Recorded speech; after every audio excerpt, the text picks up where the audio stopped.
Welcome to the Inglewood Legend YouTube channel. In no way do the content creators and contributors of this channel promote, glorify, vilify, nor rationalize the lifestyle and culture of gangbang. This channel is only to memorialize and pay respects to family, friends, and others that are no longer with us. I'm sure we all have loved ones that we have lost. Real talk. With that being said, if you like the content videos, make sure you give this video a thumbs up, subscribe, and share. Let's go. I want to take this moment to recognize and celebrate the life and memory of the homie, Bobby Alvin Fields Jr., or some may know him as Loco Snap, or Lil Bobby. Legend in peace. Lil Snap was born on September 29th, 1976, and raised within the county of Los Angeles, Compton, Hawthorne, and Inglewood, California. City of Champions. Growing up, my earliest memory of first meeting the homie Lil Snap was about 7th grade. True story. When I met the homie Lil Snap, or as he called himself at that time, BK Bobby. When I met him, I was brand new to the set, young, active, and for surely fired up about it. On the set. And the homie Lil Snap was fired up about his crippin' too, as well. Real talk. Now I can't too much really remember where Lil Snap had originated from or grew up at before we had met, but it was said that the homie Lil Snap had peoples from Compton. Yeah, Lantana Block, Compton Crip. Shout out to the Lantana. See, lo and behold, even way back then, at that time, when we first met in 7th grade, the homie Lil Snap was fresh out of juvenile hall and probation camp way back then. True story. I guess the homie had jumped off the porch at a young age. Some say at a younger age than most his age. At a young age. By the time summer, going into 8th grade rolled around, me and the homie Lil Snap had gotten kind of close. Real close. And was pretty much full-fledged with our crippin' and somewhat knee-deep in the streets. On Legend Crip. So we didn't too much attend certain classes or care to go to school anyway. At all. At that time, the Legend Crips was recruiting like crazy. Something like the Army. Like the Army. Like I had said in the homie Mad Ghost Life and Memory video. After me and my crew got on board, the homie Ghost and his crew got on board. And the Legend Crips jumped 20-something new young riders at that time. From time to time, me and the Lil Loc riders would see Lil Snap around the area. So Lil Snap started hanging with the Lil Loc riders damn near every day. If not, every day.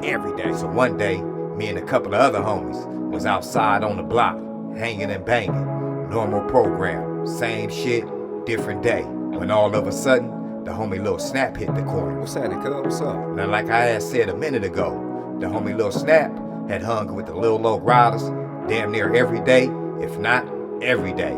So at that time, looking back in hindsight, the homies must have been scoping him out as a potential future Legend Crip prospect. Real talk. I guess that day, they seen what me and a few other Lil Loc riders had already knew and seen. The homie Lil Snap was a rider, and definitely with the business.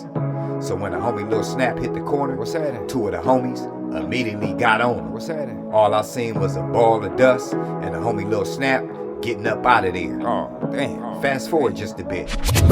Time went by, I ended up catching a case all by my lonesome and found myself in juvenile hall probation camp with a track 3 program for the first time. Yeah, Camp Scott. Yup. Now anybody watching right now that been to juvenile camp back then know that every time the new booties hit the building, the whole dorm get quiet and you become the spotlight. Real talk. That's back when if you was a real banger, you was trying to get up off your bunk and get up off lineup and make it over there to the water fountain so you can hit up the new booties that just arrived. What's happening, cuz? Where you from? What's happening? As I was waiting for the staff to give me my bed and wing assignment, somebody slid up on me, front and center, and in my face. I looked up and laughed. Oh, my nigga, Bobby. What up, cuz? Where you been? The homie smiled, laughed, and said, right here. I've been locked up since the last time I seen you on the block. Damn. We exchanged a few words, caught up a little bit on our young life, and flipped through each other's photo album book. Besides running into the homie Lil Bad Luck in a box at Los Padrinos Juvenile Hall a few months prior, True story. it was actually just my luck to be around somebody I knew from the outside. But unbeknownst to me, the homie was on his way home at that time though. He had already been locked up for about a year or so by then, so I think he might have had about 2 weeks left. About a week after me being there, I ended up getting into a squabble. Yeah, mutual combat with a guy from Centinela Park family. True story. We ended up going to the box, the hole. See, back then, Camp Scott didn't have a box or a hole. Nope. So they would chain us up and drive us to either Camp Carl Houghton or Camp Challenger's box back then. We might have did about 3 days in Camp Carl Houghton's box, and then from there, they put us on the bus and transported us to Sylmar Juvenile Hall. Real talk. From Sylmar Juvenile Hall, they would throw you on another bus and transport you back to Camp Scott or up the hill to Camp Scudder. And that right there would take at least 5 days just to get back to camp.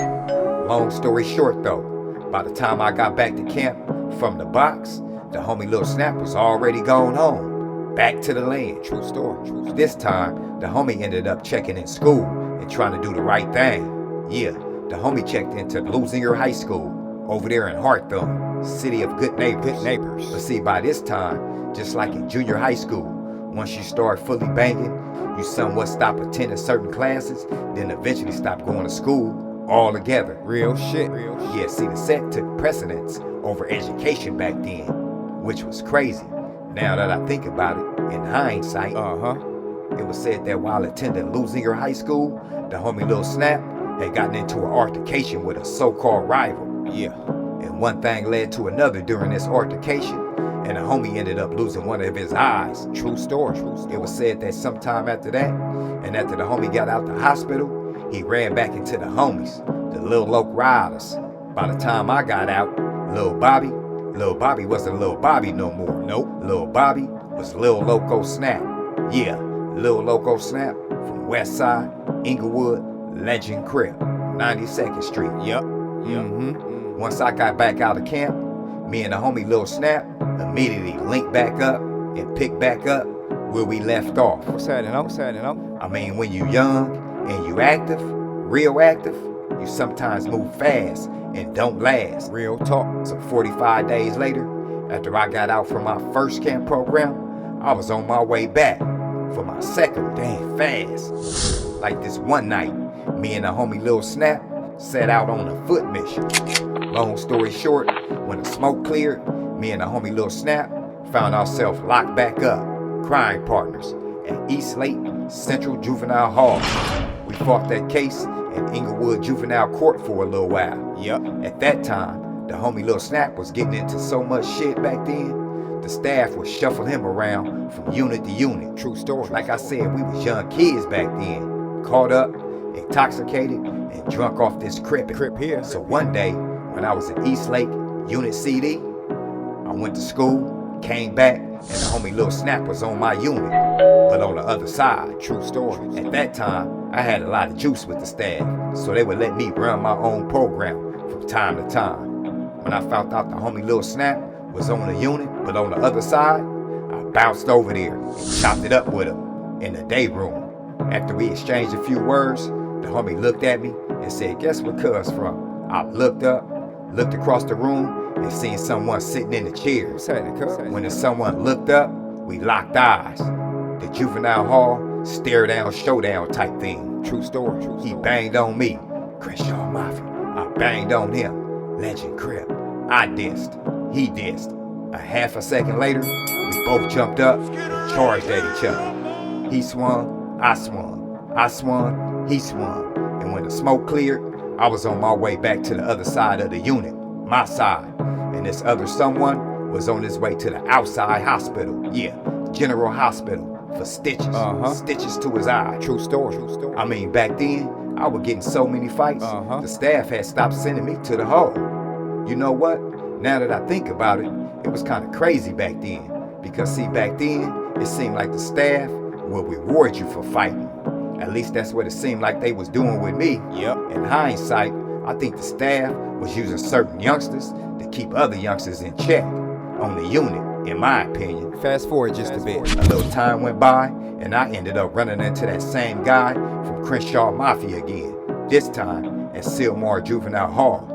Had a few words with him, and a few words with another guy named Wack from Pacoima. Yeah, Wack 100 from Pacoima, Peru. True story. Shout out to Wack 100 from 2 P's in the B. Salute. Time went on. We fought that case for a few more months, and I eventually jumped on the deal and went to camp for the second time with a CYA stayed sentence. Damn. Meaning if I mess up in camp, off the YA I go. Like I mentioned at the beginning of this video, the homie Lil Snap jumped off the porch at a young age. Some say earlier than most. So they gave him no other choice but California Youth Authority. On the set. And that's where the homie ended up. California Youth Authority, up north. Yep.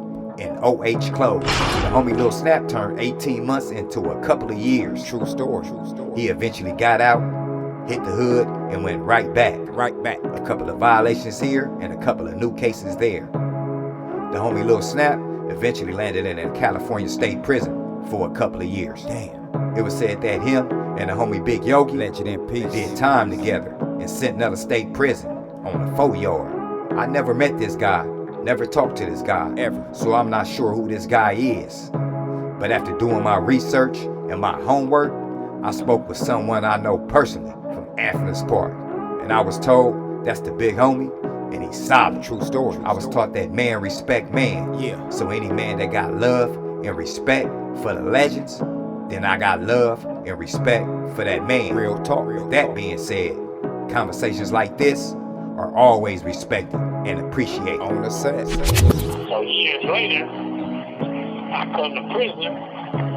I'm in Sentinel prison, and I happen to get cool with a legend by the name of Snaps. Snaps was my little drinking partner, so we used to drink all the time and chill and tell stories and stuff like that, you know. And Snaps was a cool dude.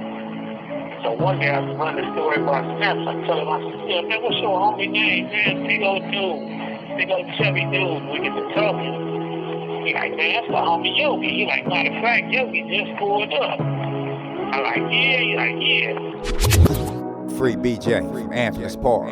After a couple of years, Lil Snap ended up getting back out and touching back down. And that's when we tap back in and touch bases with each other.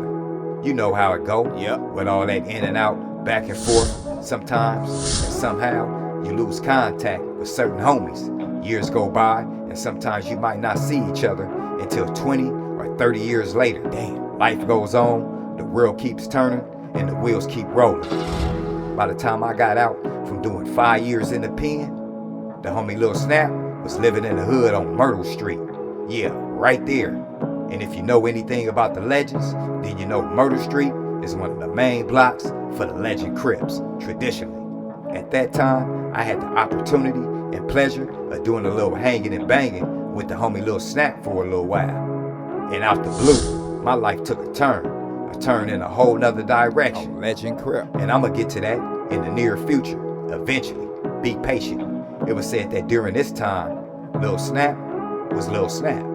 For as long as we all can remember, the only thing that ever changed about Lil Snap was his age. Even in his 40s, they say the homie was still with the business, still hanging, still banging, and still making moves like he was living in the 90s. The 1990s. There's a saying that says, a Crip's Crip.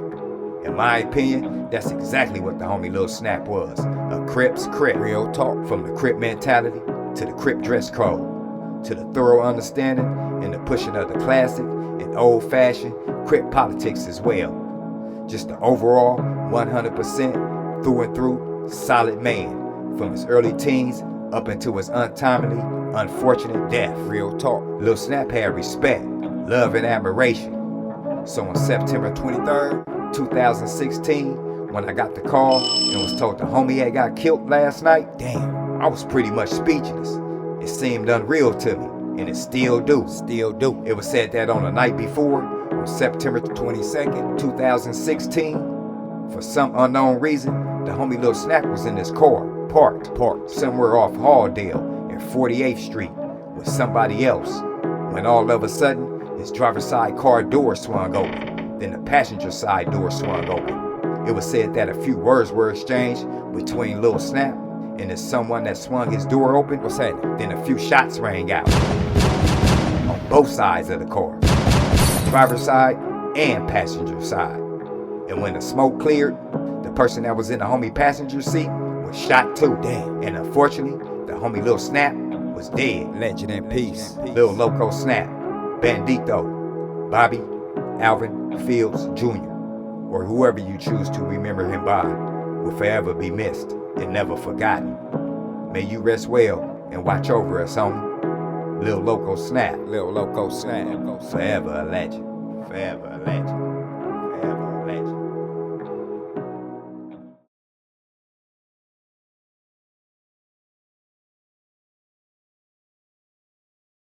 If you haven't already, give this video a thumbs up. Subscribe to the channel, drop a comment, and click share when you're done watching. Good looking out.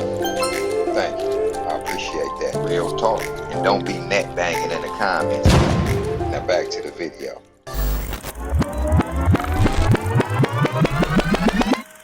Ledge.